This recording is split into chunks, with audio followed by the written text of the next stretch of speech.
My dad collapsed and was rushed to the hospital. I need to be with him, so I can't go on our honeymoon. You'll have to go alone.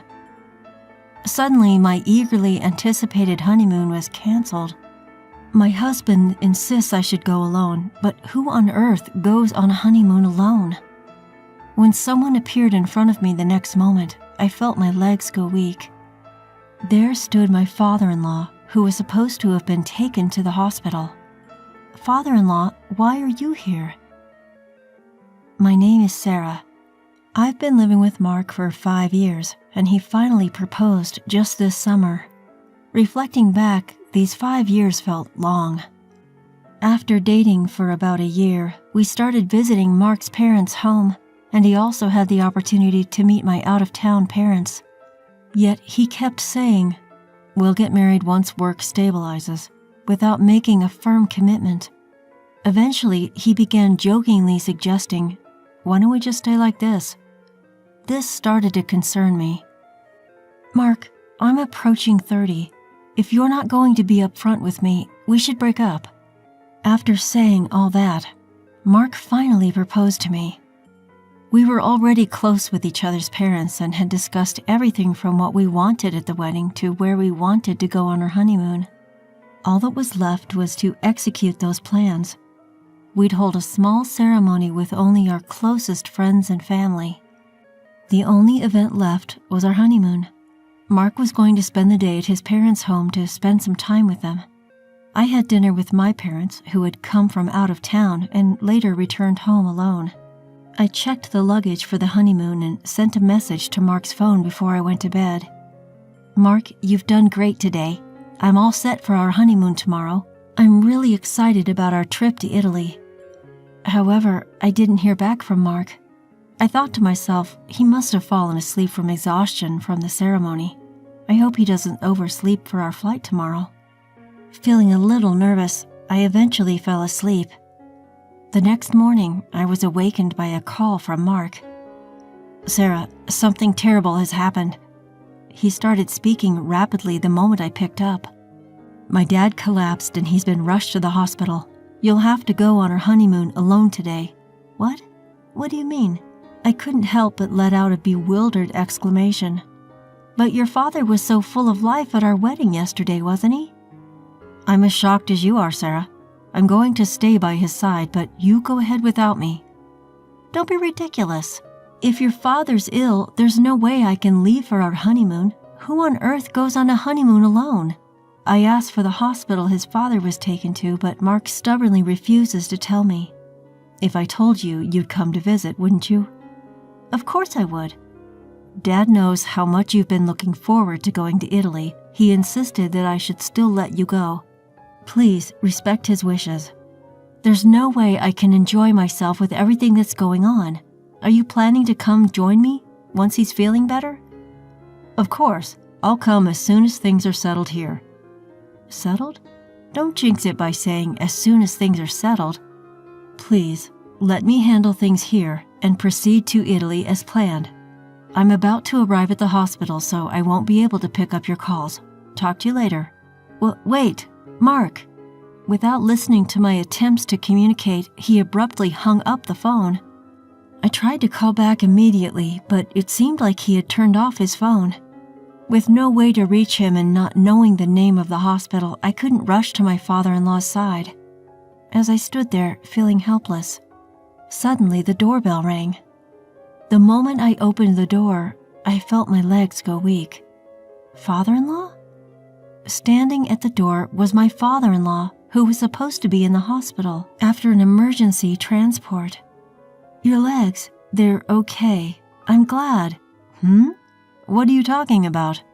My father-in-law looked clueless as I made sure I was not seeing a ghost. "Are you feeling all right?" "Eh? Oh, I drank a bit too much at the wedding yesterday, but I felt great by the time I got up this morning. I'm definitely sober by now, and I was able to drive fine, so I came to pick you up after dropping Mark off." "After dropping Mark off?" "Yeah, you're going on your honeymoon, right? I dropped him off at the station, but then I realized I should have come to pick up you too. Let me take you to LaGuardia." I was quite confused.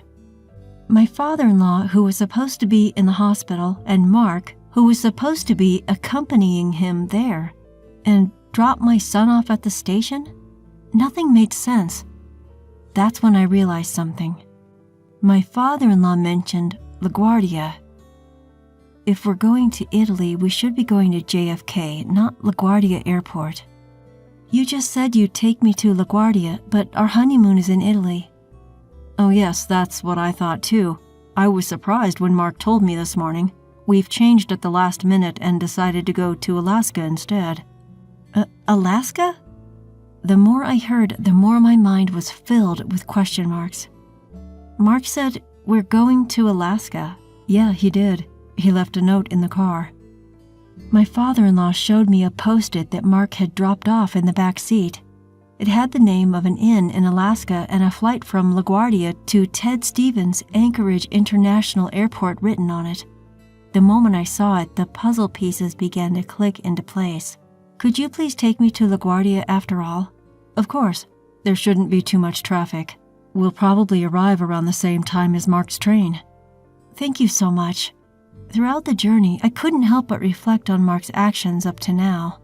Whether my hypothesis is correct or not will be confirmed the moment I find Mark at the airport. I thanked my father-in-law and headed into the airport. Near the check-in counter for the flight written on the post-it, I spotted Mark right away. He was arm in arm with a young woman, effortlessly selecting drinks together. I knew it. He had been cheating on me all along. The affair probably started while we were living together. His hesitation to get married was probably due to her. And not just having an affair, but going on a trip with his mistress on the day of our honeymoon. I stood defiantly in front of them. Mark, about to exit the store after buying drinks, saw me, and his mouth fell open. Sarah? What are you doing here? Right back at you. Why are you, who should have been at the hospital taking care of your father, at a place like this? I just came to do some shopping. Shopping? You came all the way to LaGuardia just to buy a bottle of water? Yeah, Dad was begging for some airport water. That's funny you say that because I was just with your father. Eh? Your father came to pick me up in his car. He seemed to be doing great, which was a big surprise. Oh, that's right. After our call, he suddenly bounced back. His vitality always amazes me. Mark seemed determined to stick to his lie. Amidst my astonishment, a thought crossed my mind.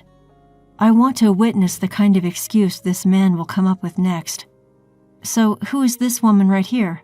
Where were you two planning on going? She's the nurse who was in charge of Dad. We're on our way to check out a rehabilitation facility for him in Alaska.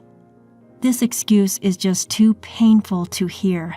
I was dumbfounded and I couldn't help but let out a sigh. Enough. Your foolish lies are giving me a headache. It's not a lie. She's really my dad's... Mark's words were cut short by a voice from behind. My what? When I turned around, there stood my father-in-law. Father-in-law? I thought you headed home. I noticed something was off with you, Sarah, so I parked the car and followed you. It seems like it was the right choice. With his father before him, Mark, realizing that his lies weren't working, was visibly acting suspicious. In response to his behavior, my father-in-law asked in a stern voice, So who is this woman? Just as Mark started fumbling for words, the woman beside him broke the silence. I'm Amy, Mark's girlfriend. Upon hearing this, Mark swiftly covered her mouth. Hey, what are you saying? You have to speak clearly, Mark. You don't love your wife. Hurry up and get a divorce with her. Wait, just be quiet. Why should I? You promised to leave your wife to be with me. Isn't that why you chose me over her today? That's because you threatened me by saying if you don't go to Alaska with me today, I'll expose our relationship. I see, so that's what it is. I coldly told him. So in other words, you were having an affair with that woman. Then Amy glared at me and retorted, It's not an affair. Mark and I are serious about each other. He never wanted to marry you. By this point, I didn't even feel like arguing. That's fine. Do as you please. Leaving the two of them there, my father-in-law and I exited the airport. It was 5 days later that Mark returned home. The doorbell rang, and so I talked to him through the intercom. "Sarah, I can't unlock the door. Can you open it for me?" "Oh, about the lock. I changed it." "You changed it? Why would you do something like that without telling me?" "I don't like the idea of a stranger having a spare key to my home." "A stranger? Are you talking about me?" "Who else would I be talking about? I've already prepared the divorce papers, so just quickly sign them." Wait a minute. Let me in first. We can talk after that." Keeping the door chain on, I passed the divorce papers through the crack. "There's nothing for us to talk about. Once you sign the papers, can you leave immediately?" "Don't be so angry. I've decided to break up with Amy." "Huh? What do you mean?" "Well, she's terrible. I agreed to go to Alaska because she threatened to expose our relationship, and all she did was complain that the inn was old-fashioned and the weather was bad. It wasn't fun at all. So I clearly told Amy, I have no intention of divorcing my wife. Please break up with me." I couldn't care less whether you and that girl break up or not. The only choice I have is a divorce, even if you don't agree." "Don't say that. Are you angry because we couldn't go to Italy? Well, it's a little late, but shall we go now? Are you out of your mind? How can you even suggest that?" I was wrong to think that I could have a reasonable conversation with him for even a second. There's no way a man who cancels his honeymoon and goes on a trip with his mistress has a reasonable thought process. "Sign the divorce papers right here, right now. And also, sign this document." I handed him another document through the crack. "What is this document?" I had prepared this through a lawyer while he was away on his trip. It was a written agreement for the payment of alimony and the cancellation fee for our honeymoon. "Look, I'm saying I don't want a divorce. You're the one who wants a divorce, so why on earth do I have to pay alimony? I'm saying I want to give us another shot." Seriously, there's a limit to how much common sense you can ignore. It's evident that infidelity comes with consequences like this alimony. The decision to start over or not isn't yours to make, considering you're the one who cheated. And what's this cancellation fee about? We don't get a travel fee refund because we canceled our trip on the day. Since it was you who caused the cancellation, it's only right that you pay for all of it, isn't it? I told you go alone. Not going was your decision. How could I possibly go on honeymoon alone? Not only that, but you also lied about your father being critically ill to cover up your affair. There's no way I could have gone in that situation.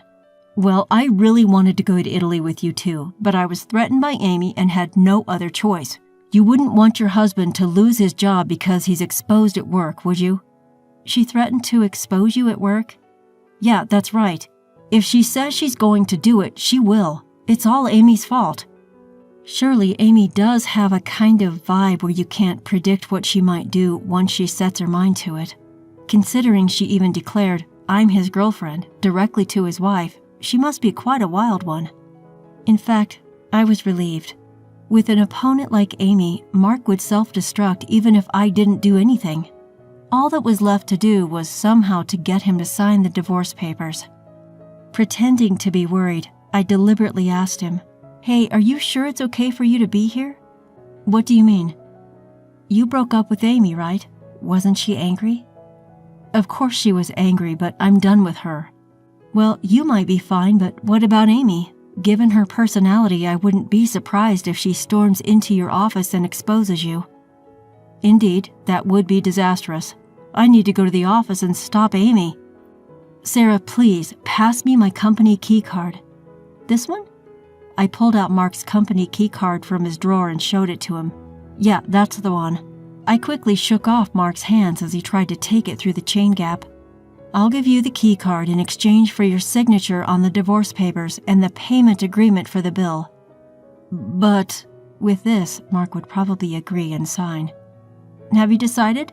You better hurry. Amy may beat you to the office." "Ah, all right." Reluctantly, Mark signed all the documents and passed them through the door gap. "Here, this is good enough, right? Hurry up and give me the key card."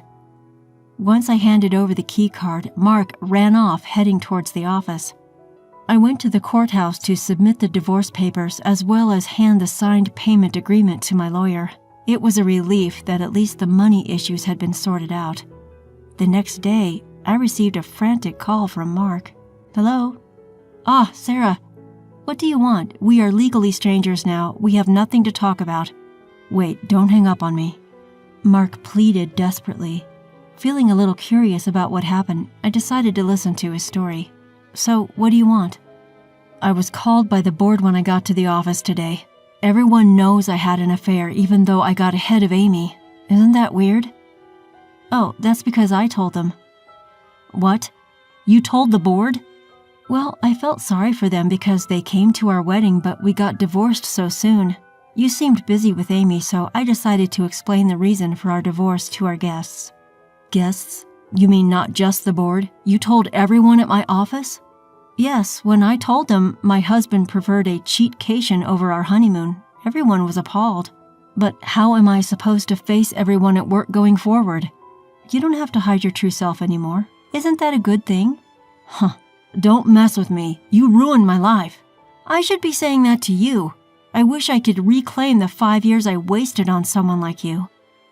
When I raised my voice, he had nothing more to say. "Why don't you just be with Amy? If her feelings for you are so strong, wouldn't she support you even if you quit your job?" "No way. Nothing good happens when I'm with that woman. The only one who can support me is you, Sarah." "Well, nothing good happens when I'm with you. If you want support, you should think about other people's feelings a bit more before you act." "Yeah, I truly regret it. So let's try again." "No chance. How about reflecting, turning over a new leaf, and getting back into the dating scene? Oh, and maybe find a job first." "Sarah, don't abandon me." "You're the one who betrayed me first. You'll just have to live with your regret." I ended the call abruptly. After that, it seems Mark returned to his parents' house to borrow some money a few times. But my father-in-law, who had been made out to be gravely ill without him knowing and moreover was used as an excuse for Mark's infidelity, was furious. Eventually, he cut ties with Mark. Mark found it increasingly uncomfortable to be at his company and ended up quitting. His job hunting didn't go well, and it seems he's barely making a living by working part-time at a convenience store. On the other hand, I moved into a new home with the alimony from Mark. Even though I changed the door locks, it felt uncomfortable living in a place my ex-husband knew about. Mark's parents helped me move. They probably saw it as a way to atone for their son's misdeeds. I still occasionally chat as well as have meals with them. I won't get back the 5 years I spent with Mark, but I'm going to find a better man next time.